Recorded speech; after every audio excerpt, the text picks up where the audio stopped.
So without taking too much time, I wanted to introduce the first speaker, the bee, who's first in our list for a lot of different reasons. I don't think Cori needs a lot of introductions at the Rockefeller. She's a professor at the Rockefeller. Many of you know she was recently awarded the Kavli Prize in Neuroscience, which is a huge honor and completely well-deserved. She has pioneered studies using C. elegans as a model system for looking at the intersection of genes, neurons, circuits, and behavior. And her work has led to a lot of fundamental insights that extend well beyond C. elegans as a system and have taught us a lot about how neural circuits operate in the context of both the genetic environment and in the context of behavior. So without further ado, we'll bring Cori up here. Just a quick bit of formatting. We have 30 minutes for each talk. 20 minutes will be for the talk and 10 minutes for questions. So I'm told we'll be strict at the 20-minute mark, and the clock is in front of you.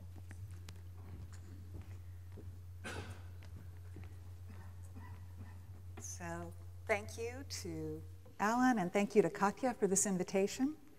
Thank you very much for bringing it to New York. It's a special treat to give a talk without having to get on an airplane, and to bring so many people in to Rockefeller to make this an exciting place to be. So we were asked to talk about what we think is an unsolved question in neuroscience, but that is now solvable. And what I'd like to talk about today is something that I believe is in that category, which is really trying to understand what the fundamental building blocks are of behaviors. So this tree of life image of different animals, including Charles Darwin himself over here, demonstrates both the incredible differences in morphology between different animals, but it should also evoke for you the incredible differences in behavior that these different animals show. There's a vast diversity of different responses to the environment, different strategies that animals can take. And both the morphology of animals and the behavior of animals has shown an incredible amount of innovation that we would like to understand, and that at some level comes from the genome. Now, for both of these cases, what the genome projects have told us is that this innovation has occurred without really inventing a lot of new genes. That most genes are conserved even between vertebrates and invertebrates, let alone between subsets of the vertebrates, for example. So in order to understand how these innovations are occurring, we're going to have to take ancient genes and redeploy them in some way to generate new kinds of functions. And there's been a huge amount of progress in the field of evolutionary developmental biology, evo-devo, in understanding how ancient genes, basic signaling systems like the BMPs and the Hox genes, can be redeployed and re-regulated to generate lots of different body plans in different animals. And what we'd like to do is to think about what might those similar mechanisms be for behaviors. Is there a similar principle at work? If so, what does it look like? Now, clearly, this is a question that's of interest to the Allen Institute in particular, and a lot of people studying human brain science. This is a figure from the new Allen Institute paper looking at gene expression patterns in the human brain, and it shows that in the human brain, which is, you know, they all look the same to me. This one here, there are different patterns of expression of calbindin than there are in the mouse brain. There are zones of expression in the mouse brain and in the macaque brain that are not present in the human brain. There are different groups of neurons that are expressing this particular calcium binding protein in the hippocampus. And obviously, the real question is not whether calbindin is in the hippocampus or not, but whether that has something to do with the human innovations in memory and the incredible amount of sort of explicit, abstract memories that we can store. And that's a hard question to answer. Another kind of approach to looking at new functions in the human brain is exemplified by this paper from the Kingsley lab, looking at changes in gene expression at a genomic level, in this case, a sort of clever experiment looking for enhancers that are conserved among other mammals but lost in humans that might tell us something about the way gene expression changes, not just by gain of function, but by loss of function. In this case, a tumor suppressor gene that suppresses replication of cells is expressed at certain times of development in the developing mouse brain, but not in the human brain. And that the hypothesis is that this might contribute to the massive increase in proliferation that allows the human cortex to form. But the more we know about the genomes, the harder it's going to be to really understand all of the changes in gene expression that come out. The ENCODE project that just came out shows us that enhancers are not, and gene expression elements are probably not just unique small regions, but there's probably elements distributed, quite broadly around genes. We're not going to be able to simply read the genome and know what the regulatory patterns in time and space of these different genes are. So the question is whether we can think about particular genes that might help us. Can we narrow down from the 25,000 potential genes in the genome to a smaller subset that might be important in behavior? And to motivate that, I'd actually like to go pretty far back in time to the first rigorous studies of behavior, which were done by the neuroethologists, Nico Tinbergen, Konrad Lorenz, and Karl von Frisch in the 1930s. And they were specifically studying innate behaviors, instinctive behaviors, which are now the behaviors we would think of as being really largely encoded by the genome. And to a large extent, they studied behaviors that were important for reproduction and survival. So again, more likely to be encoded in the genome because of their key biological properties. And on the one hand, you see exemplified in these behaviors the incredible diversity of different animal behaviors. Here, the courtship dances of the stickleback fish, imprinting, parental behaviors in which the young geese bond with their mother, specific territorial and aggressive behaviors between Scottish deer, or the incredible sort of nest building and navigation behaviors of honeybees. These appear very different from each other. They appear very specialized.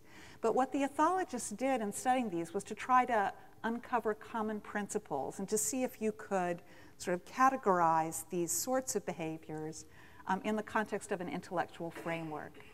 And they use these phrases which are look sort of strange to us now. They're probably poorly translated from the German. And so what they said is that you could think about these behaviors as being regulated by sign stimuli and innate releasing mechanisms. And what a sign stimulus is a very specific individual piece of sensory information that an animal uses to recognize another member of its species in the right context, in the right season, of the right sex and age and reproductive status, for example, to carry out a particular behavior. So this is really explicitly a set of sensory cues that are selective to one animal. And then the innate releasing mechanism is, after these conditions are met, you give rise to behaviors that can be very simple or very complex, but are innately encoded. And these actually might be less specific. So the basic idea of spawning, for example, for a fish, would be something that was controlled by an innate releasing mechanism, but different species of fish will have very different sign stimuli that elicit those releasing mechanisms. Because it's very important that you not drop your, that you not spawn with, say, a sturgeon rather than a stickleback. So these sensory cues are quite selective. Now, the ethologists knew very little about the brain, and the nature of the genetic material was not known. So in terms of mechanism, there wasn't really a system. But I think this sort of conceptual framework can help to think about what basic behaviors might be. And certainly at a molecular level, you can come up with sort of our current molecular and genetic understanding with certain kinds of molecules that you can relate to these sorts of basic reproductive behaviors.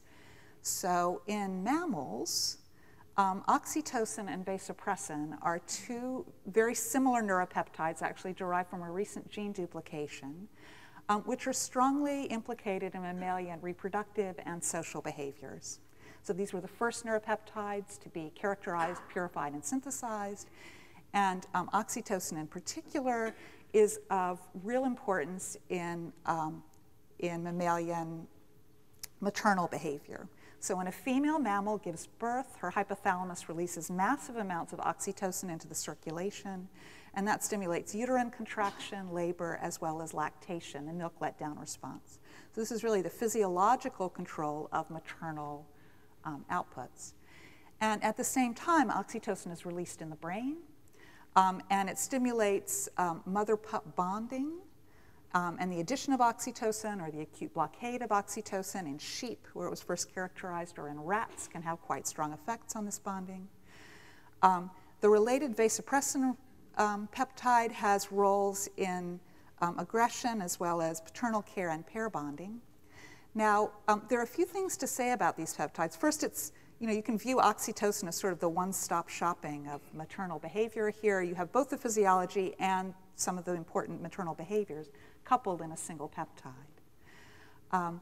But there are a couple of mysteries about that. I would say that we know much less about how this peptide is acting, how it's released, and how it's sensed within the brain. Even things like the basic projections of the neurons are still being worked out now.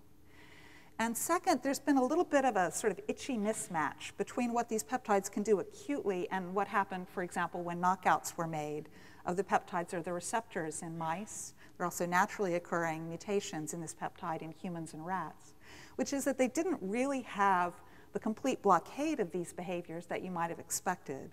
So, for example, oxytocin or receptor knockouts in mice have a defect in lactation, but mother-pup bonding is perfectly fine. They do have an interesting defect in apparently social recognition. They don't seem to recognize other mice as familiar or not, but they do recognize their pups. So clearly they're important, but there are things to understand about how these systems actually guide behavior.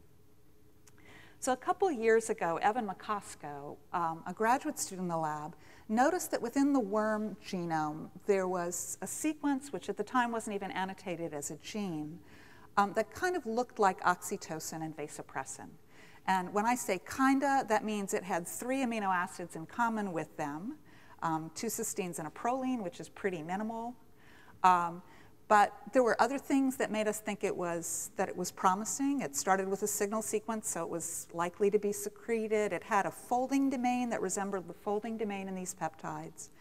And it seemed interesting enough to pursue. And when Jennifer Garrison came to the lab as a postdoc with a biochemical background, she decided to figure out whether this stuff really existed and what it did. And so she took worm extracts, she purified peptides from them, she used MSMS to characterize these components. Those of you who know me will know how incredibly proud I am that we have done mass spectrometry in my lab. So in any case, she found that in C. elegans there was, in fact, a peptide made from this precursor, so it's a real gene and it makes a real peptide. It's 11 amino acids long. It ends with the same modification that oxytocin and vasopressin ends from. And looking at its expression pattern, it is, in fact, a neuronal gene. It's expressed in a few neurons in the head of the worm and in 1 neuron in the worm tail. So there's a peptide here related to these guys. A much clearer sequence relationship, actually, is observed between 2 receptor genes annotated in the worm genome that are the worm homologs of the oxytocin and vasopressin receptors for mammals. And these guys are clearly more closely related to each other than any of them are to any other G-protein coupled receptor in the rhodopsin family. So these are true homologs. And Jennifer cloned these out and put them into 293 cells heterologously and showed that, in fact, these molecules are the receptors for the peptide she had purified from worm extracts. So with nanomolar affinity, one of these receptors will actually mobilize calcium in 293 cells, and if she co-expressed both of them, she could see the same peptide lead to inhibition of cyclic AMP. So both of these appear to be receptors that recognize this peptide, which I just hate calling nematocin, but that's what we were required to do by the nomenclature tribunal. So this peptide seems to be a true homolog with truly homologous receptors. So why do we study this in worms rather than in people? The answer is that they have this much simpler anatomy than the human brain, that a small number of neurons and a finite number of synapses, so 302 neurons in the hermaphrodite, 389 in the male, 8,000 synapses. And so this is really a compressed nervous system that might sort of bring out in larger relief our ability to understand what genes are doing to guide different kinds of behaviors and regulate neural activity. So we obtained from the C. elegans knockout consortium mutations in both this nematocin peptide and in both of its receptors. The worms that have these guys knocked out are healthy and they move well, and the hermaphrodites are perfectly fine, they're fertile, but the males have a deficit in mating. So if we put males, these skinny little guys, together with hermaphrodites and use various kinds of quantitative assays to measure mating success, as shown here, they only mate successfully about 50% of time under conditions in which wild-type males mate 100% of the time. And this actually matches very well with the expression patterns of the receptors. I mentioned there was one neuron in the tail that expressed the peptide. That's true in both males and hermaphrodites. And in males, there are also a set of specialized mating structures associated with this fan-shaped mating organ that express the different receptor genes, and those are in red or in blue here. So the expression of the peptide in the receptors in the male tail was certainly suggestive, and it matches this apparent failure in mating. Now, just a note here, these males are not sterile. These males have, about a third to a half as many progeny as wild-type males. So even in this simple animal, this is not an essential animal for mating, but it's clearly required for efficient mating. And Jen mapped out the neurons that were important in this behavior. One of the kinds of questions people often ask about neuropeptides is, are they just released sort of systemically? Does it matter where they come from, or are there specific places that release them for specific behaviors? And she asked that question by using Cri-Lock's technology to inactivate the gene in specific subsets of its normal expression pattern. And found that when she inactivated the neuropeptide just in this one neuron in the tail, she ended up with deficits in overall mating success and certain other aspects of the mating program that were as severe as the effect of knocking out the gene entirely. So there is one essential nematocin-expressing neuron in the tail called DVA that accounts for much, although not all, of its function. And so there's a specific source, there's a specific function in a reproductive behavior. Here's what I think is actually one of the more interesting things we can do in C. elegans to analyze this behavior. This is mating behavior in a series of steps. As in all organisms, there's a sequence of behaviors. There's a contact step, sort of recognizing a mate, backing along her, turning around her, searching for the vulva where the sperm will be deposited, and then transferring sperm. And you can break those steps up in wild type here in this rough color code, where contact is in black, turning in blue, searching in green, sperm transfer in yellow. And you can see that there's variability. So these are a set of wild-type males undergoing mating behavior. 8 out of 10 succeeded in transferring sperm in this case. 2 were still in one was still in progress, 1 got lost. And here's the response of the mutant males lacking nematocin, okay? And the first thing to say about this, about these colors, is that, all of these different colors exist. These males are capable of contacting or turning or searching or sperm transfer. Any of these little intervals, if you had just taken an interval of 10 or 15 seconds, most of them would look fine. But the sequence is disrupted. And the sequence is disrupted here. What these red colors mean here, or what this red arrow means, is either an interruption or a return to an earlier step, or in some cases, just completely abnormal versions, like searching for the vulva at the head instead of in the middle of the body, things like that. So individual subcomponents, motor actions, are present in the mutant, but something about the momentum and coherence and sequence is what's dependent on this peptide. And so we can kind of break that down. Mating behavior is something that's actually been studied in C. elegans in a number of labs. Numerous neurons have been implicated in this behavior, the Sternberg lab, the Emmons lab. They've been implicated in different steps of these behaviors. The neuron that express, and what we think is that these guys can be thought of as sort of the fast activators of motor patterns within the mating sequence, but sort of in parallel to that fast action, there's a slow system mediated through a neuropeptide that's basically telling the animal to continue to move to the next step. So that's a model that emerges from that behavioral analysis. So that's one way of thinking about what the conserved elements might do in behavior. We can also kind of relate that to what we know about the worms. So here's this neuron that releases the neuropeptide, the vasopressin oxytocin-related neuropeptide. It's a neuron that's been studied a little bit in hermaphrodites. It seems to recognize something about posture, okay? So you can say, well, okay, something about the animal's posture is going to be relevant. Now, just this past summer, Scott Emmons' lab published the connectome of the male tail. And we looked at that to see what might be connected. And we found that in males, actually, but not in hermaphrodites, this tail is connected to a variety of, this tail neuron is connected to a variety of other sensory neurons. These neurons sense pheromones, they sense various kinds of mechanical stimuli of different intensity and at different locations. And so this represents sort of a collapsed mating circuit where you can see that there are a set of sensory cues, all of them in the posterior of the animal, that are likely to be relevant to those kinds of questions of turning and contact with the hermaphrodite. And potentially these inputs, and we haven't tested them directly, are involved in regulating this output. And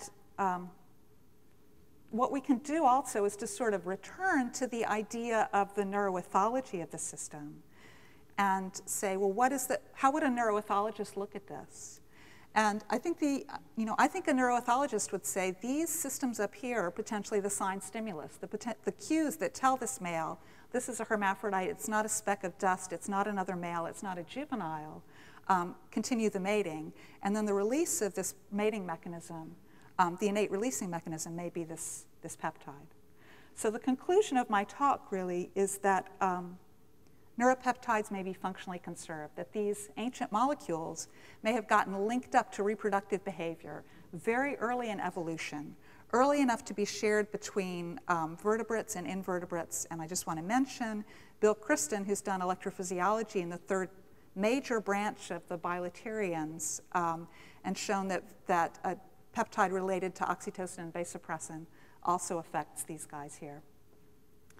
So the concept I want to end on is the following. Brains evolve very slowly. New brain regions do not appear rapidly in evolution. Genes evolve slowly. These kinds of molecules are very ancient. So how do you generate new behaviors? Behaviors, especially social behaviors, evolve very rapidly. So you have to be able to take old genes and old brain regions and generate behavioral diversity. And work from Tom Insel and Larry Young has suggested that changes in the expression of the vasopressin receptor in different voles can lead to changes in reproductive behavior, so-called monogamous and polygamous behavior, based on a differential utilization of these systems. And I'd like to suggest that these systems, the neuropeptides in general, are a very promising place to look for the evolution in behavior. They act at a distance. They don't require specialized anatomy and morphologically defined synapses. All you need to do to change a behavior really is to change a site of receptor expression, and you can link a brain region into a behavior without creating new anatomy.